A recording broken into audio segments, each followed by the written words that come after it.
What if you can build muscle by doing cardio? And not just any cardio, but the slow, steady state stuff. It's generally believed that this is not possible.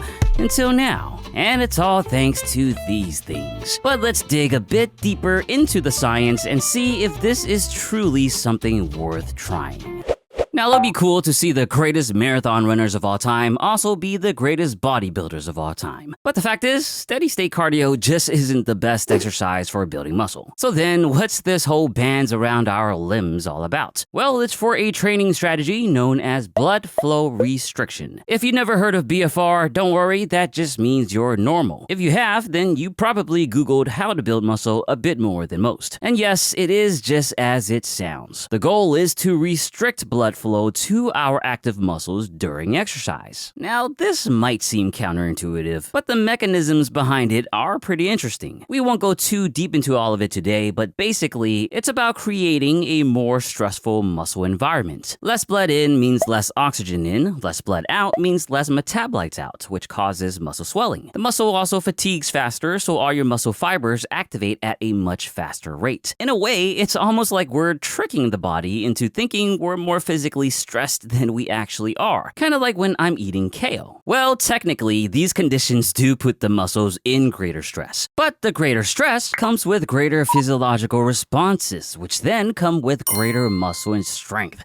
which comes with great responsibility. And this is supported by the scientific literature. We have evidence for it. But it's mostly for BFR plus lifting weights. So the question is, do we also see gains by pairing BFR with low-intensity cardio? Well, after combing through all the available evidence, researchers in a 2024 systematic review attempted to answer this question. And what they found was that, first, unsurprisingly, cardio without BFR did not improve gains. Cardio plus BFR, however, did lead to significantly greater muscle and strength gains. And we're talking about cardio exercises like cycling at only 30% effort. In one trial, people even got stronger by just walking with straps on their legs for 15 minutes a day. The researchers then concluded that cardio plus BFR can be an effective strategy for muscle and strength. Given its track record, it's actually not too surprising to see positive outcomes with BFR these days. But again, that's usually when it's paired with lifting weights or maybe high-intensity cardio. So I did not expect this with steady-state cardio. It's actually quite a shock. That said, we probably want to restrict our reactions a bit before we all start restricting our blood flow. As always, science is great, but the results here are not guaranteed for everyone. And the thing is, the researchers only found 7 studies with somewhat questionable quality worth analyzing for this review. And in the one study that actually compared BFR plus cardio versus lifting weights, both achieved similar growth, but lifting was far superior for strength. In other words, sure, the results here are promising, but we can definitely use more to draw a better conclusion. Beyond the data, there is still the biggest issue with BFR in general, and that's actually properly using it. There is a bit more to it than just tightly yanking an elastic band you got off the internet around your limbs. Professionals actually use a kind of fitness version of what your doctor uses to measure blood pressure, which allows them to apply very specific levels of pressure. And right now, there is no one-size-fit-all protocol for using BFR. Like, researchers still don't fully agree on exactly what level of pressure, duration, or even band size is best. Us with our basic rubber bands aren't gonna fare much better. And then there is also the matter of safety, which is still heavily debated within the scientific community. Personally, as someone with a family history of high blood pressure, if you ask me if I would use BFR for cardio or really anything right now, my answer would be no.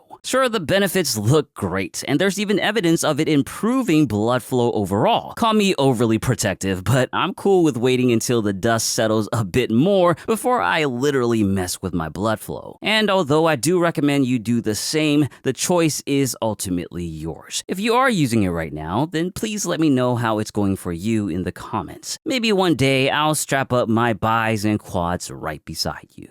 If you enjoyed this video, then please give it a restricted thumbs up and share it with your blood flow loving friends. Subscribe for more and let me know what you think in the comments. As always, thank you for watching and don't forget to get your protein.